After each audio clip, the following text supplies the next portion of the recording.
Hello，大家好，我是苏州媳妇带的。今天一大早上又出去代购了啊，刚刚回来，然后今天我又代购了好多东西。那么我是常年代购苏州正宗的特色美食，然后今天就给大家看看我有哪些东西。那么喜欢苏州正宗特色美食的朋友呢，记得点赞关注，评论区呢可以给我留言。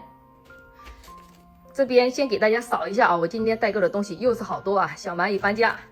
然后这个八宝饭啊，不用说了啊，是纯手工的八宝饭，上面是八宝，中间馅的是豆沙，这个豆沙口感非常的细腻，就跟那个牛奶一样的丝滑啊，很好吃。然后外面呢是糯米，这个是白八宝饭啊，500克，这个八宝饭口感很好的啊。今天你看我今天订的这里面是大几十个啊。然后呢，这边是杜山珍卤菜，那么卤菜也是一样的，每一份都有发票，店里面的明码标价。然后给大家看一下啊，这是油爆虾。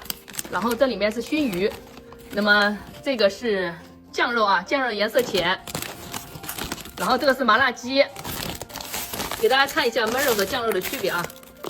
这个是焖肉，这边呢这个是酱肉。那么焖肉是颜色深一点，口感偏咸一点点；酱肉呢颜色浅一点，口感偏淡一点点啊。吃苏式的焖肉就是这块肉，那么苏式的酱肉和焖肉都可以的。下面你要吃，我有一期视频的，在前面大家往前翻，就是这样吃的，可以看到我那个酱肉或者焖肉，它切出来里面的纹理是什么样子的，肉质很好的啊。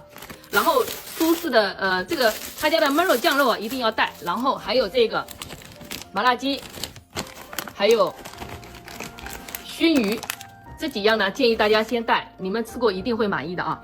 然后这里面就是石窟片。然后这边是京津豆腐干，素火腿也很好吃。那么这个是入职的大蒜头，这个是入职的小萝卜头，然后都有发票啊。然后这里面还是的，都是卤菜，都有发票的，我就不打开给大家看了。这个是一位粉丝朋友要无锡的清水的油面筋啊，无锡的清水油面筋，然后我给他带了1斤，那这么一大包，等会也给他打包，因为他们知道我们这边能买到正宗的。然后这个粉丝朋友要的那个矮脚青也买了啊。然后呢，这个是旺福金的猪油年糕，这个呢绿色的是薄荷味的，这个红的呢是玫瑰味的。那么过年啊，这2块糕一定要买，这个糕啊就是卖疯掉了，都是排队的。然后这个呢是猪新年的汤圆，今天我帮朋友带了30个，我等会给他冰一下啊。然后这个呢是我之前视频里推荐的啊，苏州正宗的杨梅干啊，这里面一袋是1斤，这个呢是半斤，还有一个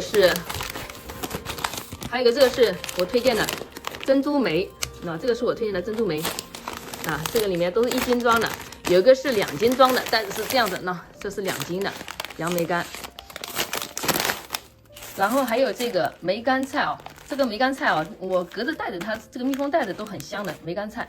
那么就是这么多，我要赶紧打包了，这里面打包是一个很艰巨的一个任务啊，我赶紧打包了啊。